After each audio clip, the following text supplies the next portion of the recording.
பிரான்சில் புதிய கல்வியாண்டு தொடக்கம் செப்டம்பர் 1ஆம் தேதிக்கு மாற்றம். மாணவர்களுக்கு கூடுதல் விடுமுறையும் முழுமையான விடுமுறை பட்டியலும் கல்வி அமைச்சகத்தால் அறிவிப்பு. பிரான்சின் லூவ்ர பகுதியில் மாவட்டத்தில் அதிக சத்தம் எழுப்பியதாக கூறி ஆத்திரத்தில் அயலவர்கள் மீது சமையலறை கத்தியால் தாக்கிய 31 வயது நபர். பிரான்சில் மாணவர்களின் வாழ்க்கை செலவு இந்த ஆண்டு மேலும் அதிகரித்துள்ளதாக உனப் அறிக்கை. செலவுகளை சமாளிக்க முடியாமல் கல்வியை பாதையில் கைவிடும் அபாயத்தில் பல்லாயிரக்கணக்கான மாணவர்கள். உணவும் நீருமின்றி பல வாரங்களாக அறையில் அடைக்கப்பட்ட 8 வயது சிறுவன் மீட்பு. சிறுவனை மீட்டு பாதுகாப்பு இல்லத்தில் சேர்த்த நிலையில் பெற்றோரை விடுவித்த நீதித்துறையின் முடிவுக்கு கடும் கண்டனங்கள். பிரான்சில் தொடர்ச்சியாக சுங்க கட்டணம் செலுத்தாமல் ஏமாற்றி வந்த பிரித்தானிய குடும்பம் 3 கார்களில் குடும்பமாக பயணித்து தொடர்ந்து கட்டண ஏய்ப்பில் ஈடுபட்டது அம்பலம். பிரான்சின் பலெசோ நகரில் டேட்டிங் செயலி மூலம் வலை விரிப்பு. பெண்ணை சந்திக்க சென்றவர் மீது ஆயுத முனையில் தாக்குதல். பாரிஸ் ரயில் மற்றும் மெட்ரோ நிலையங்களில் பிக்பாக்கெட் திருடர்களுக்கு எதிராக காவல்துறையினர் அதிரடி நடவடிக்கை. போக்குவரத்து டிக்கெட் வாங்கும்போது பயணிகள் தங்கள் உடைமைகள் மீது கூடுதல் கவனத்துடன் இருக்க காவல்துறை அறிவுறுத்தல்.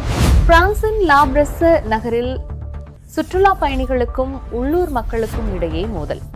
சுற்றுலா பயணிகளின் அத்துமீறலால் மாலை நேரங்களில் வீடுகளுக்குள்ளேயே முடங்கி கிடக்கும் குடியிருப்பாளர்கள்.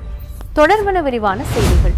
பிரான்சில் நீண்ட கோடை விடுமுறை முடிவடைந்து புதிய கல்வியாண்டு தொடங்குவதற்கு இன்னும் சுமார் 2 வாரங்களே உள்ள நிலையில் பள்ளி திறக்கும் தேதியில் கல்வி அமைச்சகம் ஒரு முக்கிய மாற்றத்தை அறிவித்துள்ளது.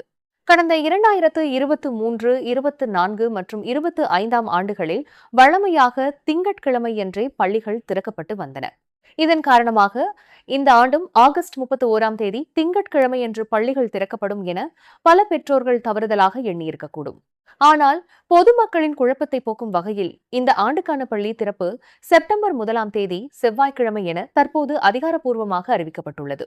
இந்த செப்டம்பர் 1ஆம் தேதி பள்ளி திறப்பு என்பது பிரான்சின் அனைத்து கல்வி வலயங்களுக்கும், அதாவது A, B மற்றும் C ஆகிய அனைத்து பகுதிகளுக்கும் பொதுவாக பொருந்தும். எனினும் கோர்சிகா தீவில் மட்டும் செப்டம்பர் 3ஆம் தேதி வியாழக்கிழமையன்று பள்ளிகள் திறக்கப்பட உள்ளன. அரசின் இந்த தேதி மாற்றத்தின் மூலம் பிரான்ஸ் முழுவதிலும் உள்ள மாணவர்களுக்கு இந்த ஆண்டு கூடுதலாக ஒரு நாள் கோடை விடுமுறையை சிறப்பாக அனுபவிக்கும் வாய்ப்பு கிடைத்துள்ளது. பெற்றோர்கள் மற்றும் மாணவர்கள் தங்கள் பயணங்களை திட்டமிடுவதற்கு ஏதுவாக 2026 முதல் 27ஆம் கல்வியாண்டிற்கான விடுமுறை நாட்களின் முழுமையான விவரங்களையும் கல்வி அமைச்சகம் வெளியிட்டுள்ளது. இதன்படி தூசாண்ட் எனப்படும் இலையுதிர்கால விடுமுறை அக்டோபர் 17ஆம் தேதி முதல் நவம்பர் 2ஆம் தேதி வரையும், கிறிஸ்துமஸ் விடுமுறை டிசம்பர் 19ஆம் தேதி முதல் அடுத்த ஆண்டு ஜனவரி 4ஆம் தேதி வரையும் நடைபெறும். குளிர்கால மற்றும் வசந்த கால விடுமுறைகள் கல்வி வலயங்களுக்கு ஏற்ப வழக்கம் போல் மாறுபடும். பாரிஸ் உள்ளடங்கிய C வலயத்திற்கு பிப்ரவரி 6 முதல் 22 வரையும், கோர்சிகா மற்றும் E வலயத்திற்கு பிப்ரவரி 13 முதல் மார்ச் 1 வரையும், P வலயத்திற்கு பிப்ரவரி 20 முதல் மார்ச் 8 வரையும் குளிர்கால விடுமுறை அளிக்கப்படும்.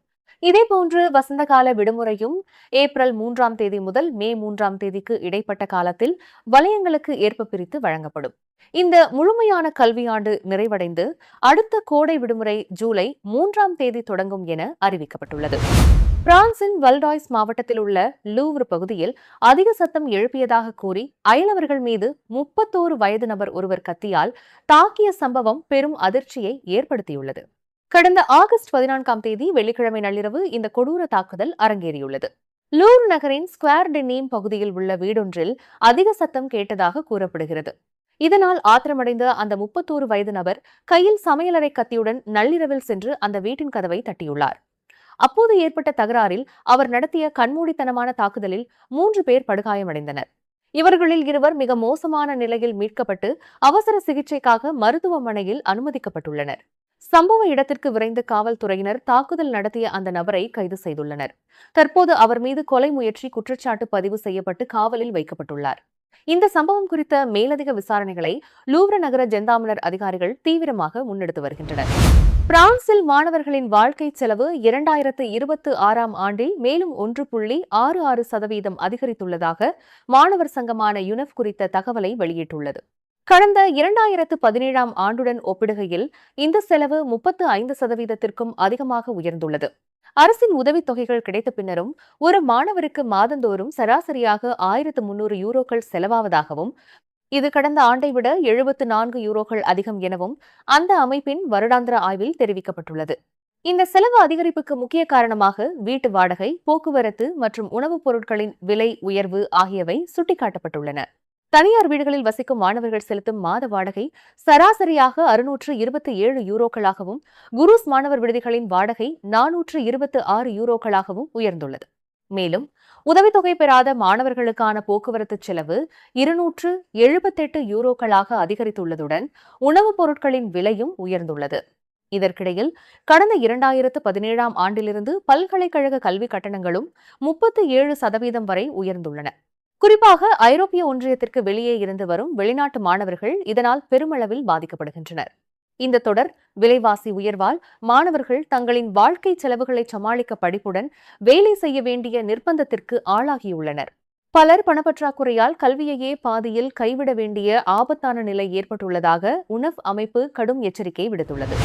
தெற்கு பிரான்சின் நிம்ஸ் நகரில் வெப்பம் நிரம்பிய ஓர் அறையில் பல வாரங்களாக உணவும் நீருமின்றி அடைத்து வைக்கப்பட்டிருந்த 8 வயது சிறுவனை அண்டை வீட்டாரின் உதவியால் கடந்த வெள்ளிக்கிழமை இரவு காவல்துறையினர் பத்திரமாக மீட்டுள்ளனர். போதைக்கு அடிமையான தாயாலும் வன்முறை குணம் கொண்ட வளர்ப்பு தந்தையாலும் இந்த சிறுவன் கொடூரமான சித்திரவதைக்கு உள்ளாக்கப்பட்டுள்ளார். பசியால் துடித்த அந்த சிறுவன், என்னை காப்பாற்றுங்கள், காவல்துறையை அழையுங்கள் என்று காகிதங்களில் எழுதி ஜன்னல் வழியாக கீழே வீசியுள்ளான். சிறுவனின் இந்த துயர நிலையை கண்ட அண்டை வீட்டார் உடனடியாக ஒரு மனிதநேய சங்கிலியை உருவாக்கி அவனுக்கு உதவி செய்துள்ளனர். குறிப்பாக மேல்தளத்தில் வசித்த ஒரு பெண்மணி நீண்ட கயிற்றின் மூலம் உணவு மற்றும் தண்ணீர் அடங்கிய பையை யாருக்கும் தெரியாமல் சிறுவனின் ஜன்னலுக்கு பல நாட்களாக இறக்கியுள்ளார். அண்டை வீட்டார் அளித்த புகாரின் அடிப்படையில் வெள்ளிக்கிழமை இரவு கதவை உடைத்து உள்ளே நுழைந்த காவல்துறையினர் சிறுவனை மீட்டு பாதுகாப்பு இல்லத்தில் சேர்த்தனர். சிறுவனின் தாயும் வளர்ப்பு தந்தையும் கைது செய்யப்பட்டனர். ஆனால் இதைவிட பெரும் அதிர்ச்சியாக நிம்ஸ் நகர அரசு வழக்கறிஞர் அலுவலகத்தின் உத்தரவின் பேரில் அவர்கள் இருவரும் சனிக்கிழமை காலையிலேயே விடுவிக்கப்பட்டுள்ளனர்.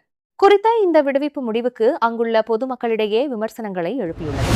பிரான்ஸ் நாட்டு சுங்கச்சாவடிகளில் தொடர்ந்து கட்டணம் செலுத்தாமல் நூதன முறையில் ஏமாற்றி வந்த பிரித்தானிய குடும்பம் ஒன்றுக்கு அதிகாரிகள் 3000 யூரோக்கள் அபராதம் விதித்து அதிரடி நடவடிக்கை எடுத்துள்ளனர். செயின்ட் மோரிஸ் கொலம்பியர் என்ற இடத்தில் வாகன கண்காணிப்பில் ஈடுபட்டிருந்த அதிகாரிகளிடம் இந்த குடும்பத்தினர் வசமாக சிக்கியுள்ளனர். இவர்களிடம் நடத்தப்பட்ட விசாரணையில் கடந்த 6 மாதங்களாக இவர்கள் சுங்க கட்டணம் செலுத்தாமல் தொடர்ந்து ஏமாற்றி வந்தது அம்பலமாகியுள்ளது. இந்த குடும்பத்தினர் வழக்கமாக 3 கார்களில் சேர்ந்து பயணிப்பதை வாடிக்கையாக கொண்டுள்ளனர். சுங்கச்சாவடி வந்ததும் இவர்களில் ஒருவர் காரை விட்டு இறங்கி அங்கு குறுக்கே நிற்கும் தடைக்கம்பத்தை கையால் தூக்கி பிடிக்க அந்த 3 வாகனங்களும் எவ்வித கட்டணமும் இன்றி அங்கிருந்து தப்பி சென்றுள்ளன.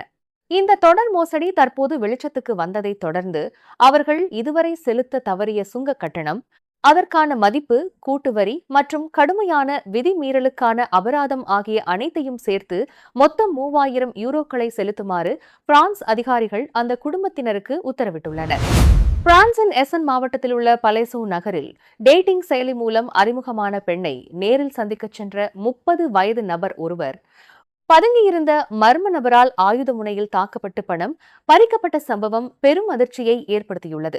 கடந்த புதன்கிழமை இரவு முதல் வியாழக்கிழமை அதிகாலைக்கு இடைப்பட்ட நேரத்தில் இந்த சம்பவம் அரங்கேறியுள்ளது. டேட்டிங் செயலியில் ஏற்பட்ட பழக்கத்தின் அடிப்படையில் குறிப்பிட்ட அந்த பெண்ணை சந்திக்க இரவு நேரத்தில் தனிமையான இடத்திற்கு அந்த நபர் சென்றுள்ளார். ஆனால் அங்கு அவர் எதிர்பார்த்த பெண் வரவில்லை. மாறாக முகமூடி அணிந்து பதுங்கியிருந்த மர்ம நபர் ஒருவர் திடீரென அவரை எதிர்கொண்டு ஆயுதத்தை காட்டி மிரட்டி அவரிடமிருந்த பணம் மற்றும் பொருட்களை பறித்துச் சென்றுள்ளார். எதிர்பாராத இந்த தாக்குதலால் அந்த நபர் கடும் அதிர்ச்சியும் அச்சமும் அடைந்துள்ளார். இதுகுறித்து தகவல் அறிந்த காவல்துறையினர் உடனடியாக விரைந்து விசாரணையை தொடங்கினர். சம்பவ இடத்தில் கிடைத்த தகவல்களின் அடிப்படையில் துரிதமாக செயல்பட்ட போலீசார் குறுகிய நேரத்திலேயே சந்தேக நபர் ஒருவரை கைது செய்துள்ளனர். ஆயுதங்களை பயன்படுத்தி மேற்கொள்ளப்பட்ட இந்த வழிப்பறி சம்பவத்தின் பின்னணியில் வேறு சிலருக்கும் தொடர்புள்ளதா என்ற கோணத்திலும் தீவிர விசாரணை நடைபெற்று வருகிறது. டேட்டிங் செயலிகள் மூலம் அறிமுகமாகும் நபர்களை சந்திக்கும் போது இரவு நேரங்கள் மற்றும் தனிமையான இடங்களை தவிர்த்து மக்கள் நடமாட்டமுள்ள பாதுகாப்பான இடங்களை மட்டுமே தேர்வு செய்ய வேண்டும் என பொதுமக்களுக்கு எச்சரிக்கை விடுக்கப்பட்டுள்ளது. பிரான்ஸ் தலைநகர் பாரிஸில் உள்ள ரயில் மற்றும் மெட்ரோ நிலையங்களில் பயணிகளின் பாதுகாப்பை உறுதி செய்யும் வகையில் பிராந்திய போக்குவரத்து காவல்துறையினர் தீவிர கண்காணிப்பில் ஈடுபட்டு வருகின்றனர். இதன் ஒரு பகுதியாக இந்த சனிக்கிழமை மட்டும் பிக் பாக்கெட் திருட்டில் ஈடுபட்ட 7 பேரை போலீசார் அதிரடியாக கைது செய்துள்ளனர். மண்பர்னச ரயில் நிலையத்தில் பயணச்சீட்டு இயந்திரங்களில் போக்குவரத்து அட்டைகளை வாங்கிக் கொண்டிருந்த 2 பயணிகளிடமிருந்து வங்கி அட்டைகள் மற்றும் பணப்பைகளை திருடிய 3 பேர் பிடிபட்டுள்ளனர். அதேபோல் போர்ட் மையோட் ரயில் நிலையத்தில் பயணி ஒருவரின் ஜாக்கெட்டை திருடிய 4 பேர் கையும் களவுமாக கைது செய்யப்பட்டுள்ளனர். கைது செய்யப்பட்டவர்களிடம் இருந்து திருடப்பட்ட பொருட்கள் அனைத்தும் பத்திரமாக மீட்கப்பட்டு உரிய பயணிகளிடம் மீண்டும் ஒப்படைக்கப்பட்டன. ரயில் நிலையங்களில் குறிப்பாக டிக்கெட் அல்லது போக்குவரத்து அட்டைகளை வாங்கும்போது பயணிகள் தங்களது பணப்பைகள், வங்கி அட்டைகள் மற்றும் தனிப்பட்ட உடைமைகள் மீது மிகவும் கவனமாக இருக்குமாறு காவல்துறையினர் எச்சரிக்கை விடுத்துள்ளனர்.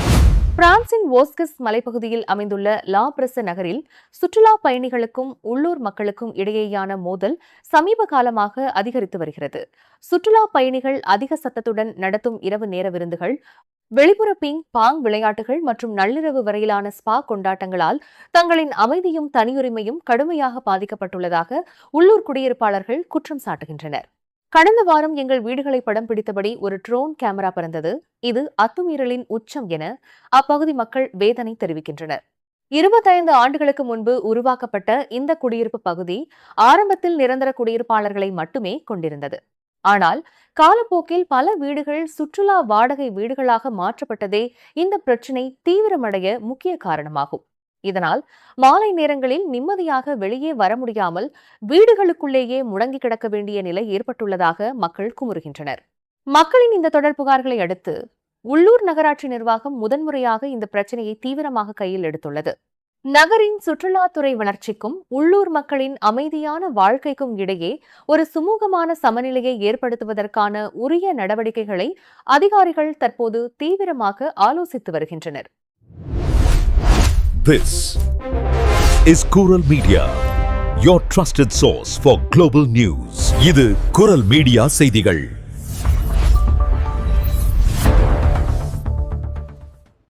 நீங்கள் இதுவரை கேட்டது குரல் மீடியாவின் பிரதான செய்திகள். மேலும் இதுபோன்ற செய்திகளை அறிய குரல் மீடியாவை சப்ஸ்கிரைப் செய்யுங்கள்.